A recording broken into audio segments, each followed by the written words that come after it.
Alexander Makogonov, bonsoir. Bonsoir. Vous êtes le porte-parole de l'ambassade de Russie en France et nous allons vous interroger avec Roselyne Bachelot. Bonsoir Roselyne. Bonsoir Julie, oh, vous êtes bien sévère Alice, ce soir. ça commence très mal Roselyne.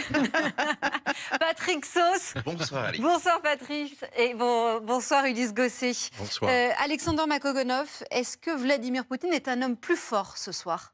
Bien sûr, il est beaucoup plus fort ce soir, car il a été réélu avec un score record, avec un score hyper convaincant pour tout le monde, non seulement pour les Russes, mais pour nos détracteurs à l'étranger. C'est un score sans précédent de 87%.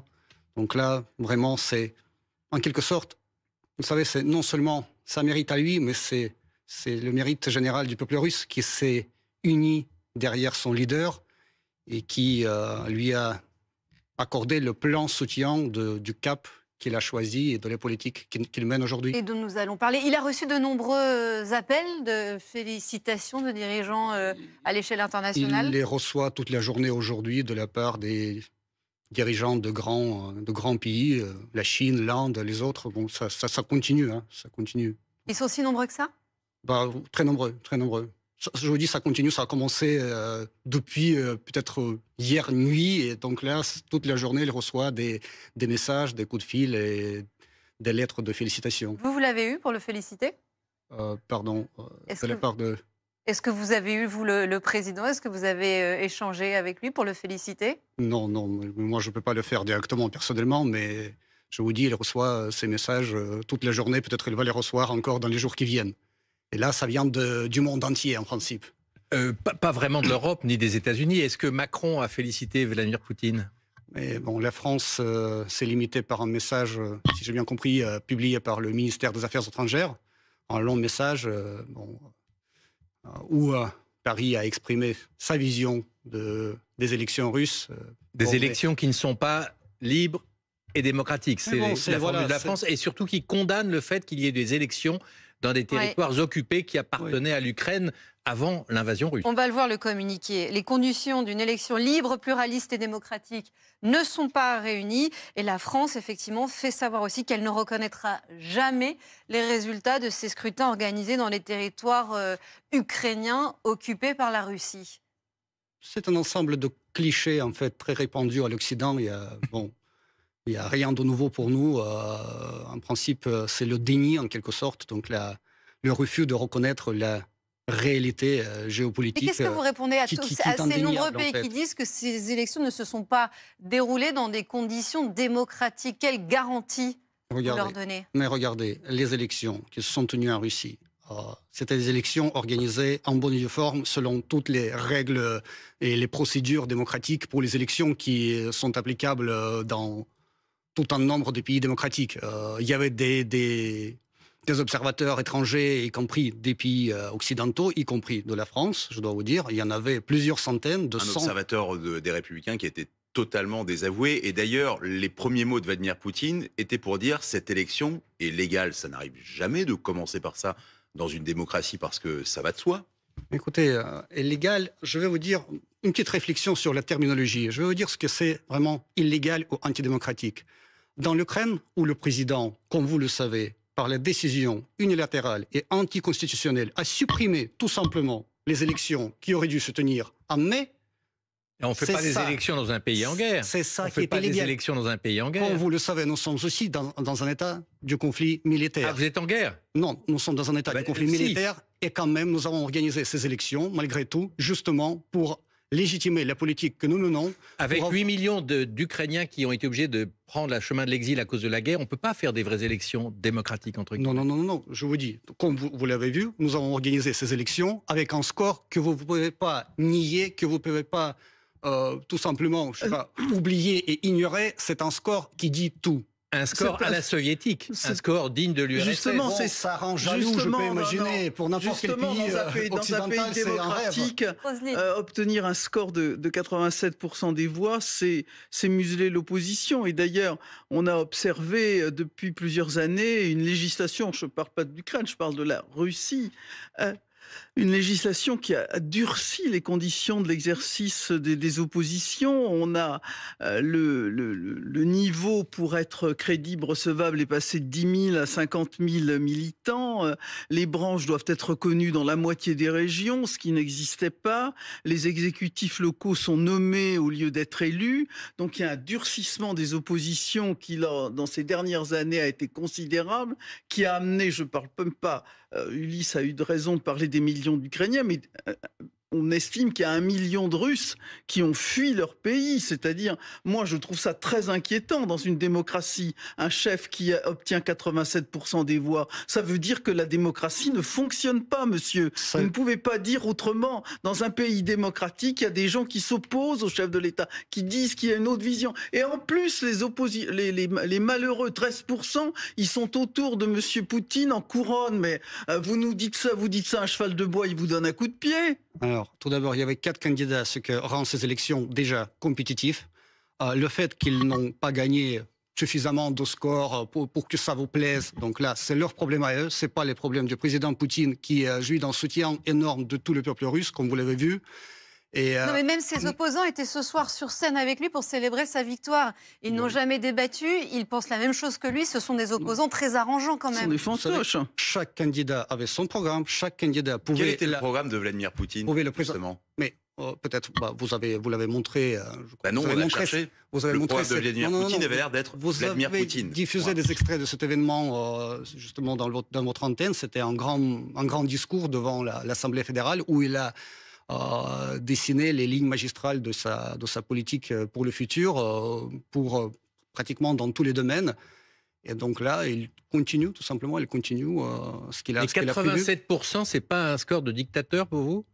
Écoutez, mais c'est un score qui rend jaloux, j'imagine, toutes les capitales occidentales. Non, pas du tout. Aucun leader en Occident n'a pas un tel score. Beaucoup pour mon pays. En Europe, ça aussi, entre 20 et 30%, là, avec les leaders que l'Europe a aujourd'hui, dans certains pays. La démocratie. Donc là, ça rend jaloux. Non. C'est ça, la démocratie. Chaque pays, vous savez, la démocratie, c'est une notion assez vague. Aux États-Unis, lorsque... non, pas du tout. Elle n'est pas vague du tout, la démocratie. Vous savez, aux États-Unis, pendant les élections en 2020, par exemple, lorsque les bulletins de vote ont été envoyés par la poste, ils se perdaient à mi-chemin, puis ils revenaient à la commission électorale avec un retard.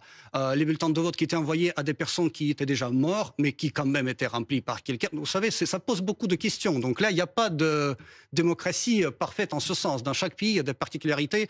En Angleterre, en Grande-Bretagne, Rishi Sunak, le Premier ministre, il n'a pas été élu par le peuple britannique. Il a été élu par une poignée de conservateurs à l'intérieur de son parti. Alors, mais c'est la démocratie parlementaire. Parlementaire, exactement. Donc là, Olaf Scholz n'a pas été élu par les Allemands. Chez nous, nous avons notre propre démocratie. Et donc, la manifestation de cette démocratie, vous l'avez vu hier. Qui pouvait aller sur la place rouge aujourd'hui ? Tout le monde, il y avait 80 000 personnes qui se sont réunies sur la place rouge aujourd'hui. Il y avait des personnes de toutes les villes russes, en principe. C'est non seulement les moscovites, mais il y avait des... Sur invitation. Il y avait des étrangers. Non, mais c'est... Voilà, je ne connais pas les critères sur lesquels elle était présente sur place, mais il y avait du monde, tous les âges, tous les... Voilà. Vous ne connaissez pas les critères, mais visiblement, il n'y avait aucune place à l'improvisation lors de cette célébration sur la place rouge, ce qui pose question quand même lorsqu'un président a été réélu, soi-disant triomphalement, avec 87% des voix. Vous savez, aujourd'hui, nous vivons un moment assez particulier. Vous êtes au courant de ce qui se passe aujourd'hui, là, pour la Russie. Donc là, les mesures de sécurité, surtout sur la place rouge, c'est une chose prioritaire. Donc là, tout le dispositif qui a été mis en place au niveau policier et sécuritaire, donc là, ça justifie... c'est complètement justifié. Parce que illustration là, parfaite, Monsieur Maklobanov, avec notre... M. Poutine est menacé à l'intérieur de son propre pays. Non. Comment il est menacé? Si, vous venez de le dire. Regardez.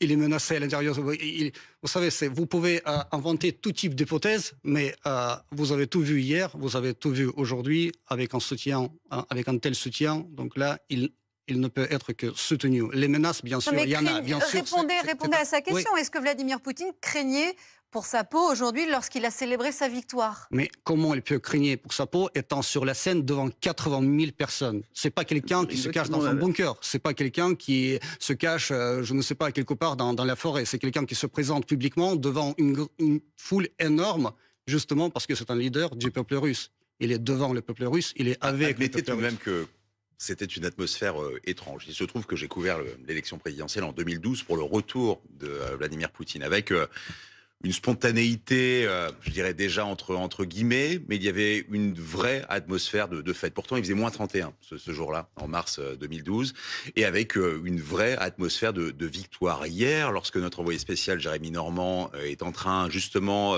on va regarder cette d'évaluer. séquence, Oui. juste, Patrick. Hier soir ou non, tout à l'heure tout à l'heure, puisque c'est vous encore autre chose. y venez. Alors, on peut peut-être commencer par ce qui s'est passé hier, Oui. et on montre la suite après. Allez-y. Avec justement, et d'ailleurs, vous connaissez mieux que moi la géographie à Moscou, c'est ce musée d'histoire avec la galerie commerçante juste autour et cette façade très lumineuse qui s'éteignait à 22h et absolument pas un chat. C'était pas une question de sécurité, il y avait absolument personne. Et on avait Paul Gauguin à un autre endroit, un peu plus loin, avec des gens qui faisaient de la balançoire dans une ambiance mais tout à fait lunaire. Je crois que j'ai pas d'autre mot qui vient. Comment vous évaluez justement cette différence au-delà de l'opération militaire spéciale que vous appelez et que la guerre plutôt qui est dans l'ambiance dans toutes les familles? Comment vous pouvez sentir cette différence d'atmosphère? C'était quand même très étrange hier soir. Pour 87%. Vous savez, je ne sais pas pourquoi ce chiffre vous fait, vous irrite tellement. Je vous dis, peut-être. Non, mais vous avez vu les images. Peut-être c'est la jalousie qui parle. Ne travestissez pas nos sentiments. Ouais. Il nous rend tristes et absolument pas jaloux. Il vous rend triste parce que quoi? Parce qu'il n'y avait pas d'opposition. Mais alors, reste à savoir. Non, mais encore une fois, cette atmosphère hier à Moscou de rien du tout. Enfin, c'est 12 millions d'habitants. C'est une ville qui a voté, elle, à 89% pour le maître du Kremlin. Et puis rien. Il ne s'est rien passé, comme s'il y avait un fatalisme immense. Il n'y avait pas de ces fête, gens. quoi. Il n'y avait pas de célébration France spontanée. Mais je ne sais pas quelle fête vous attendez. Vous avez tout vu aujourd'hui sur la place rouge. Votre envoyé spécial était là. Vous avez tout vu. Je ne sais pas quelle preuve de joie. Alors, quelque chose d'organisé. Il y avait également des portiques de sécurité pour rentrer. Donc effectivement, les questions de sécurité pour Vladimir Poutine étaient prioritaires relativement prioritaires. Mais tout ça était organisé sur la version russe du Bon Coin. Des gens vendaient leurs invitations, si je puis dire. Les fonctionnaires étaient plus qu'invités à venir. On ne peut pas parler de spontanéité. Tout était pour la télé. Mais écoutez, mais vous voulez reprocher quoi à cet événement? Je ne comprends pas à quoi vous voulez en venir. On reproche pas, on essaie de comprendre. Le décalage. On a connu la Russie d'avant, tout simplement. Oui. Et cette Russie-là, moi, je l'ai pas. Et toujours sous Poutine. Vous avez raison, Roselyne. Et je ne l'ai pas tellement reconnue hier soir. En tout cas, vous parliez de notre envoyé spécial. Est-ce qu'il a vu, entendu, constaté sur place, Jérémy Normand, qui nous raconte justement d'une certaine manière les coulisses de cette célébration sur la place rouge et les fameux contrôles de sécurité qui ont été mis en place. Regardez. On commence à vous parler, vous voyez des policiers qui viennent vérifier nos accréditations, nos identités et qui s'assurent que l'on n'est pas là pour causer du désordre, qui vérifient aussi la chaîne, qui regardent évidemment ce qu'on produit. Bon voilà, je ne pensais pas vous le montrer en direct, mais c'est exactement notre réalité de journaliste ici. S'il reste à côté de nous, c'est parce que je n'ai pas encore sorti ce sésame, l'accréditation qui nous permet de travailler. Écoutez, je vais le faire devant vous, je pense que ça va rassurer tout le monde. Voilà, je pense que c'est de cette accréditation qu'il s'agit. Et juste pour vous dire, cette accréditation, elle est photographiée une centaine de fois par jour, ainsi que nos passeports. Tout nous est demandé en permanence. Ça a été filmé il y a quelques heures à peine. Bon, le système d'accréditation, c'est en vigueur dans tout pays. Vous entrez en Russie et on vous donne en plus une accréditation au ministère des Affaires étrangères. Plus de 100 contrôles par jour. Ça fait beaucoup quand même, non ?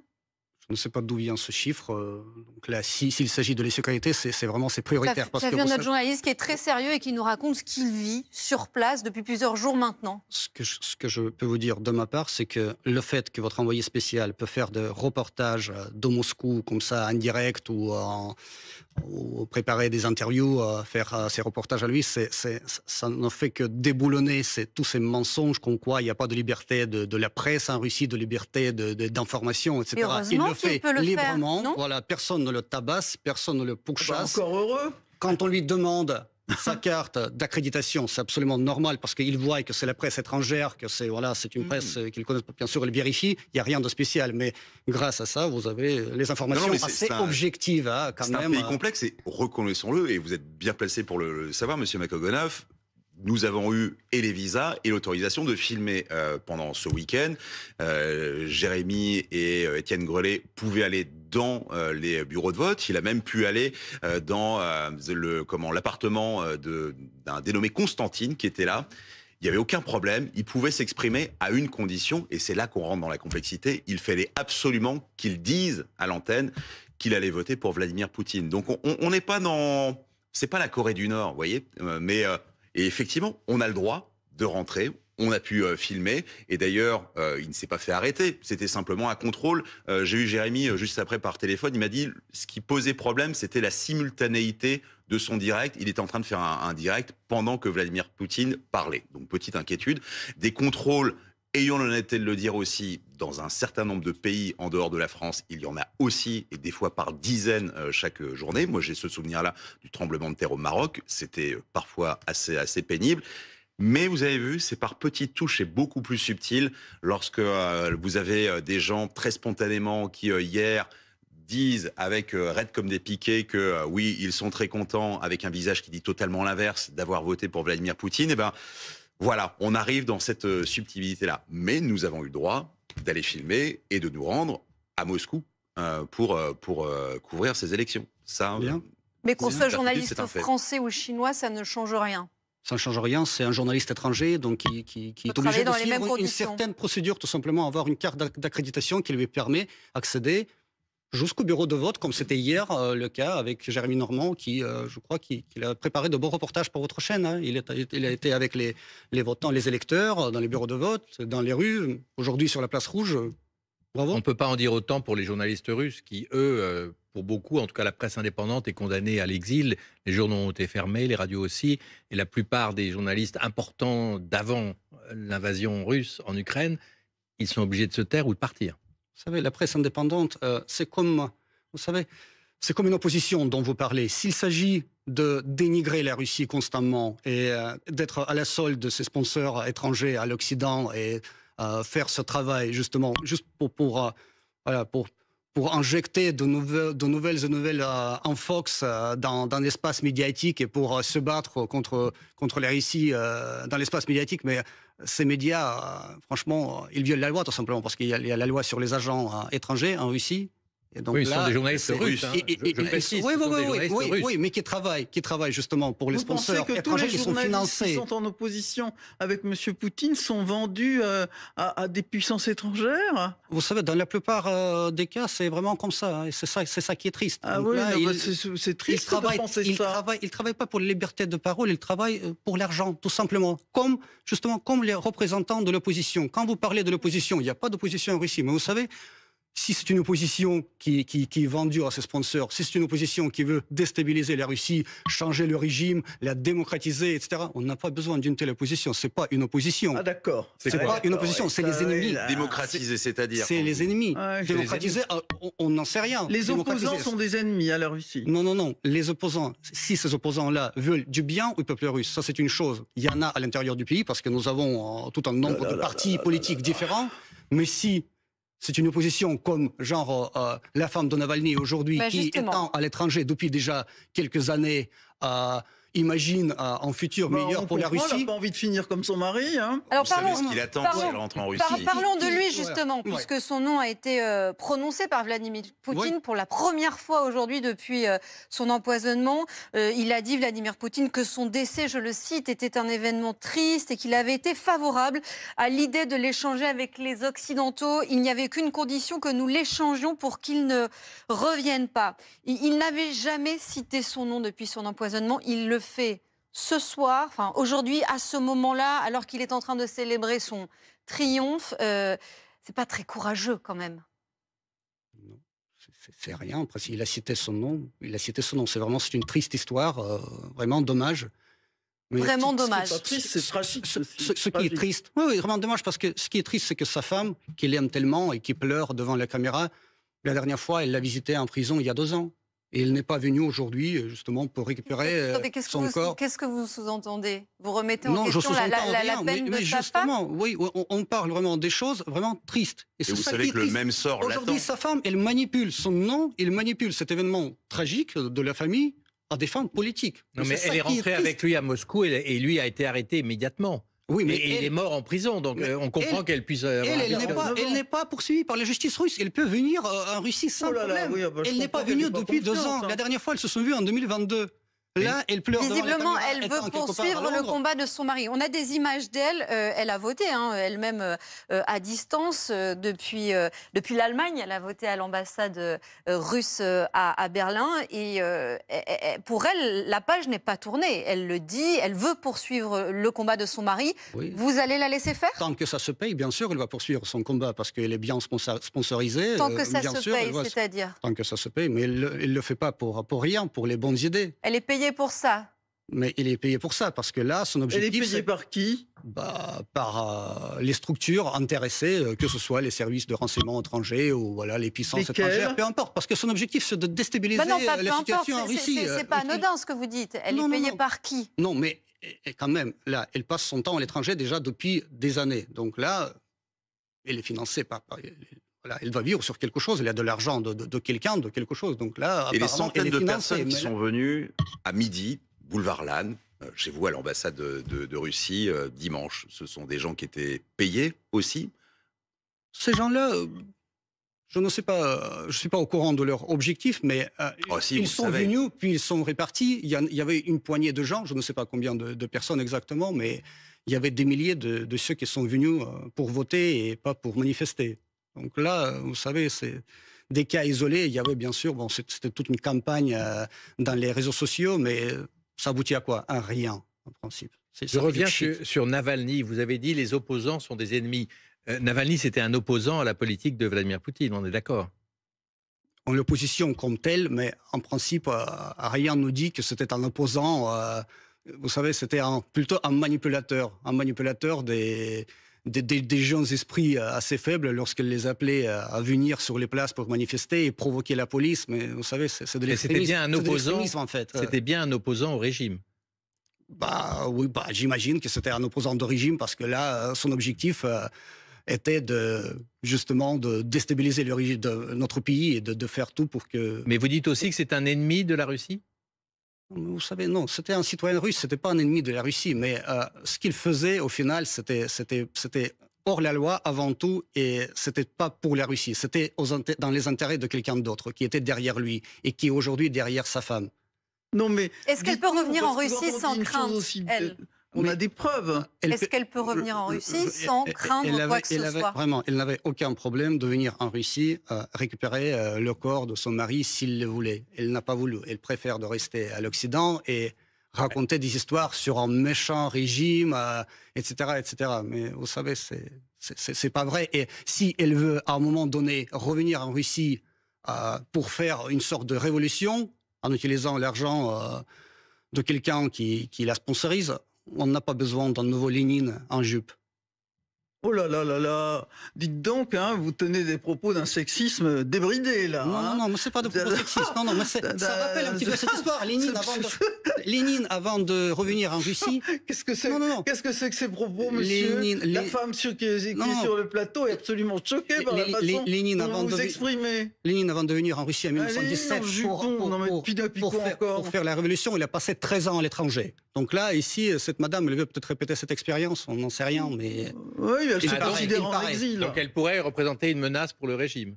Non, mais elle ne représente rien en principe. Non, mais vous avez dit, vous l'avez comparé à Lénine. Oui, mais j'imagine que c'est son projet. Un jour, revenir en Russie et, je ne sais pas, faire une révolution, la démocratisation, je ne sais pas ce qu'elle a dans la tête. Mais franchement, les Russes ne vont pas suivre ces... En tout cas, si Navalny n'avait pas été emprisonné, s'il n'avait pas été... finalement, malheureusement, mort en prison dans des conditions dans une colonie pénitentiaire, il aurait pu se présenter contre Poutine. Il avait essayé en 2018, et là, il n'était pas là pour se présenter. Donc sa femme a mis le nom de Navalny sur son bulletin. S'il y avait eu un opposant comme Navalny, peut-être que Poutine n'aurait pas fait un score aussi important. Vous dites opposant, parce que vous voulez le présenter comme tel. Pour nous, c'est un prisonnier du droit commun, rien de plus, qui était en prison et qui...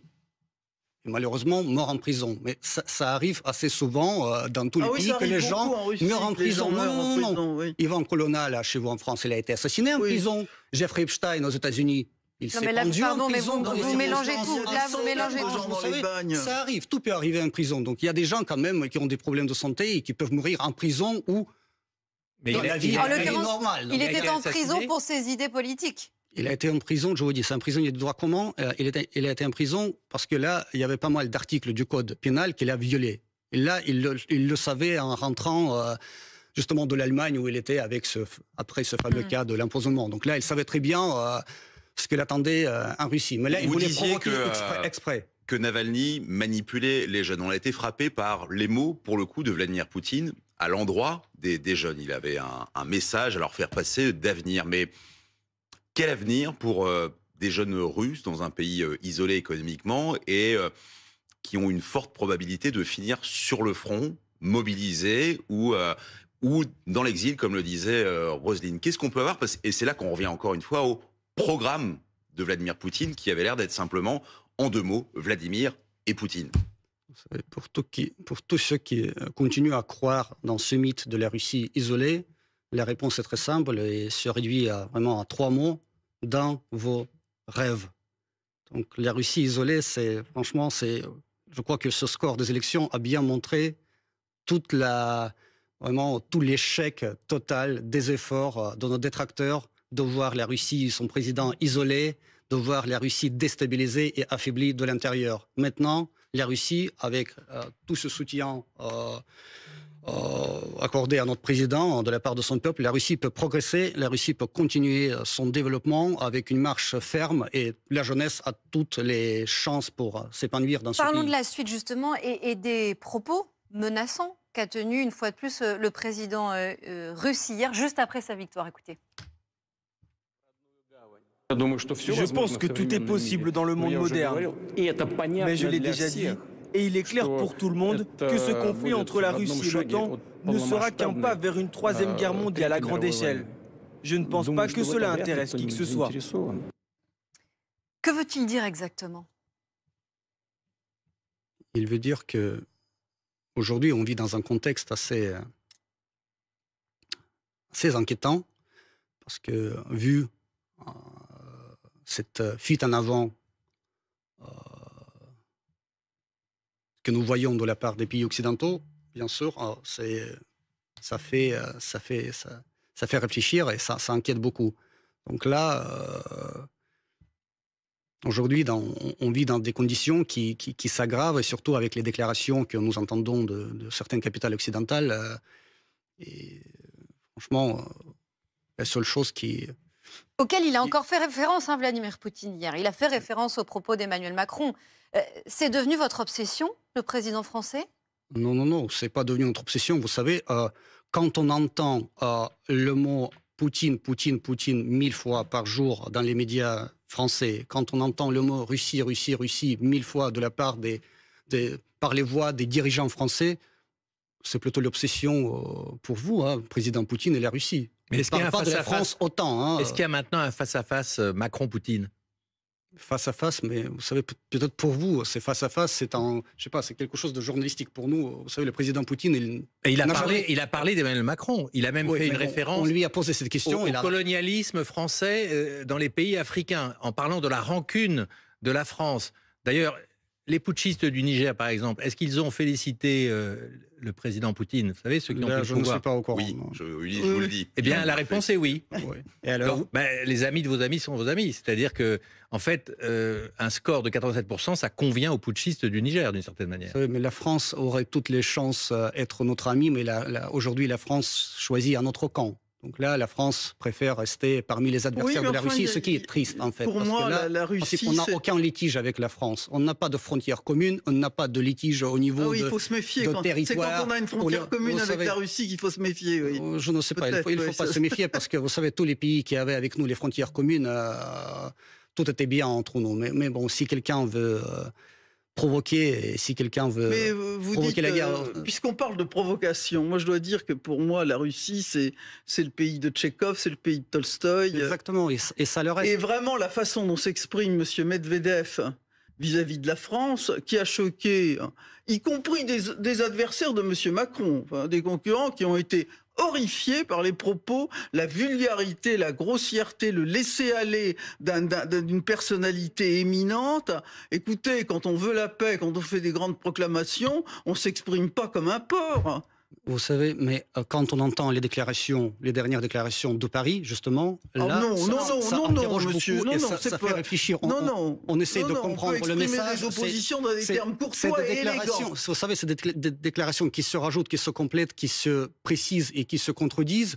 On va les lire juste. On va les relire, ces déclarations de Dmitri Medvedev. Macron s'apprête à se rendre à Kiev, mais c'est un trouillard zoologique. Quoi qu'il en soit, je recommande à son bureau de prendre plusieurs paires de caleçons.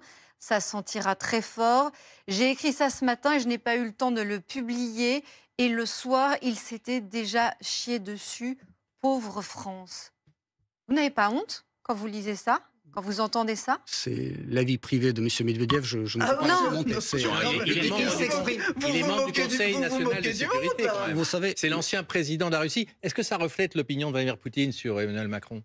Ça reflète avant tout l'opinion de M. Medvedev. Ça reflète peut-être l'opinion de la population russe lorsque nous attendons les déclarations de Paris qui nous inquiètent un peu parce que ce sont des déclarations assez belliqueuses et qui peuvent avoir des conséquences assez néfastes non seulement pour nos deux pays, mais pour le monde entier. Mais qui ne sont pas du tout sur le même registre, vous êtes bien d'accord? Est-ce que cette vulgarité, elle est en adéquation avec ce que pense Vladimir Poutine? C'était une question simple. Vladimir Poutine, comme vous le voyez, il ne s'est jamais exprimé comme ça, dans un tel registre. C'est le registre personnel de M. Medvedev qu'il a choisi. Et alors là, laissons ce registre à lui. Mais bon, ça c'est vraiment... Vous ne le soutenez pas. C'est sa manière à s'exprimer. Vous ne le justifiez pas quand même. Je ne veux pas vraiment le juger, le justifier ou le soutenir. Il s'est exprimé comme il veut. Vous savez, moi, il y a d'autres registres que nous avons. Mais la dernière déclaration du président de la République, ça a été effectivement de dire que si il en était besoin, la France pourrait envisager d'envoyer des troupes au sol et de faire des opérations militaires au sol en Ukraine. Je dis bien en Ukraine. Comment vous réagissez à ça? Ces déclarations, il y avait toute une série de déclarations. Ce qui est intéressant, c'est que ces déclarations, ils ont fait beaucoup plus peur aux Français et aux alliés de la France qu'à Moscou. Donc, je ne sais pas, aujourd'hui, nous vivons en quelque sorte dans un spectacle shakespearien, lorsque l'Ukraine, c'est Juliette qui cherche désespérément son Roméo, qui est prêt à se sacrifier et se suicider pour elle. Et il y a cette fameuse phrase, ça me fait penser à l'acte 5 de Roméo et Juliette, « Un mal, t'es prompt à entrer dans les pensées de l'homme au désespoir ». Ces déclarations belliqueuses, la création de coalitions l'une après l'autre, ça ne fait que montrer vraiment le désarroi et la panique en quelque sorte dans le camp occidental, parce que par ces déclarations, vous faites le constat pratiquement médical de l'échec militaire de l'Ukraine, d'impossibilité d'aider l'Ukraine, dont le sort est scellé en principe, parce que vaincre la Russie militairement... Qu'est-ce que vous entendez par son sort est scellé? Vous voulez envahir l'intégralité de l'Ukraine et en faire une province russe? Pas du tout. Je veux dire que l'échec militaire de l'Ukraine, c'est le fait presque accompli. Mais si vous voulez aider... Alors qu'est-ce que ça change pour vous qu'Emmanuel Macron dise ça? Qu'est-ce que ça change pour vous? Mais ça ne change rien. En principe, il reste attaché à sa ligne assez ferme à l'égard de la Russie, infliger à la Russie la défaite stratégique. Rien de spécial. Il reste fidèle à cette ligne. Mais ce qui est important de savoir, c'est que si vous voulez vraiment du bien à l'Ukraine, il faut vraiment, sans tarder, arrêter de livrer les armes à l'Ukraine, parce que là, avec ces armes-là, les Ukrainiens sont envoyés au front et ils meurent chaque jour, en fait. C'est avec de tels amis, l'Ukraine n'a pas besoin d'ennemis. Mais les Russes aussi meurent au front. Pour jusqu'où? Mais jusqu'où, justement? Jusqu'à la paix. Jusqu'à ce que les objectifs de l'opération militaire spéciale ne soient atteints. Alors justement, qu'est-ce que cette réélection de Vladimir Poutine change de vos ambitions militaires? Non, mais ça change rien en principe. Ça change rien. Donc là, le peuple russe a exprimé le soutien à son président et au commandant en chef de l'armée russe. L'opération militaire spéciale continue parce que la victoire dans cette opération militaire spéciale va justement assurer les conditions nécessaires pour le développement de la Russie. C'est-à-dire? C'est-à-dire... Quels sont vos objectifs là? Quelles sont les priorités de ce président réélu? En ce qui concerne les objectifs concernant l'opération militaire spéciale, on revient à cette question. Nous voulons avoir, et moi je le répète d'une interview à l'autre, nous voulons avoir à nos côtés un pays qui n'est pas hostile à nous, qui ne représente pas une source de menace permanente pour la Russie, qui n'est pas utilisé de l'extérieur pour affaiblir, acculer ou fragiliser ou démanteler la Russie. Donc aujourd'hui, l'Ukraine, c'est une menace directe. L'Ukraine dirigée par ce régime corrompu, criminel et dirigé de l'extérieur. Ça veut dire que vous voulez le remplacement du régime de Zelensky? Vous savez, le remplacement du régime de Zelensky... En tout cas, l'éviction de Zelensky, c'est ça que vous voulez. Pourquoi vous ne le dites pas, au fond? Parce que peut-être c'est les Ukrainiens eux-mêmes qui vont décider sur son sort. C'est Poutine qui a déclenché l'opération, ce ne sont pas les Ukrainiens. Laissez les Ukrainiens décider de leur avenir, vous n'avez pas besoin d'intervenir. Vous savez, on n'avait pas d'autre choix que de déclencher cette opération militaire spéciale parce que voir comment les gens meurent dans les Donbass au cours de 8 ans, là, c'était plus tolérable. Pourquoi vous ne dites pas la vérité, c'est-à-dire nous voulons le renversement de Zelensky? Vous savez, le changement de régime, c'est pas notre méthode. C'est vos amis américains qui pratiquent ça ou vos autres amis. Vous l'avez pratiqué en Afghanistan, vous l'avez pratiqué dans les pays de l'Est du temps de l'Union soviétique. Dénazifier le régime de Kiev, vous avez soutenu c'est changer de régime. Non, dénazifier le régime, c'est tout d'abord, il faut démilitariser l'Ukraine. Ça veut dire que l'Ukraine doit être un pays sans armes qui sont pointées contre la Russie. Donc, dénazifier l'Ukraine, ça veut dire qu'il n'y a pas de place d'idéologie nazi ou néo-nazi dans ce pays, parce que là, c'est partout, ça s'est pénétré il y a longtemps dans tous les échelons du pouvoir ukrainien, et voilà, c'est très populaire. Je vous rappelle que Zelensky est juif de confession. Oui, mais bon, ça. Comment peut-on être juif et nazi en même temps? Comme vous le voyez, tu peux être juif et en même temps suivre très bien les idées néo-nazis. Vous ne nous en direz pas plus sur les objectifs de la Russie sur les prochains mois. On a bien compris, c'est Kiev. Oui, enfin, je veux dire. Juste un mot. Est-ce que le port d'Odessa est à dénazifier? Écoutez, mais là, Kiev, Odessa, je vous dis, la Russie, c'est un immense pays. On n'a pas besoin de nouvelles conquêtes territoriales. Nous avons besoin de la paix avec au-dessus de la mer Noire, c'est ce que vous essayez de faire, y compris face aux avions français. Vous savez, c'est une vieille formule que le président Poutine a déjà évoquée. Plus long sera la portée des missiles qui frappent la Russie, plus loin nous serons obligés d'écarter ces lignes d'où mais vous aurez toujours un voisin, vous aurez toujours une frontière. Donc on n'en saura pas plus, en tout cas, sur le calendrier. Est-ce qu'une trêve pendant les Jeux Olympiques, ce que voudrait demander Emmanuel Macron, c'est envisageable pour la Russie? Mais le président a déjà répondu à cette question. Si cette trêve va servir à réarmer l'armée ukrainienne, à lui fournir encore des armes supplémentaires et puis encore une fois continuer les combats, bon, ça sert à rien. Vous savez, il faut une trêve serve à quelque chose. Ça veut dire à la poursuite de négociations et puis à l'établissement d'un paix durable et des conditions pour la paix. Mais là, vous savez. La réponse est donc la réponse est non. Répondez clairement. Déclarer une trêve qui profite uniquement au régime de Kiev, ça ne sert à rien. Donc, merci, vous allez plus loin que le président. En tout cas, Poutine a dit et redit, la Russie sera intraitable. Dans son discours, la Russie sera intraitable. Intraitable, c'est-à-dire? Je vous le demande. Mais je ne comprends pas ce que ça veut dire, intraitable. C'est lui qui est intraitable avec, j'imagine, les pays qui ne sont pas d'accord avec eux. Non, mais à la moindre menace, vous savez, les menaces, tout d'abord, il ne faut pas confondre les menaces et les avertissements de la part du président Poutine. Quand il avertit, il avertit. Il ne menace personne. Il ne faut pas vraiment inventer des choses qui n'existent pas. La menace principale aujourd'hui pour l'Europe et pour les Européens, c'est les dirigeants qui n'agissent pas dans les intérêts des gens qu'ils ont élus. Merci beaucoup, Alexander Makogonov. Merci à tous les trois d'avoir été sur ce plateau.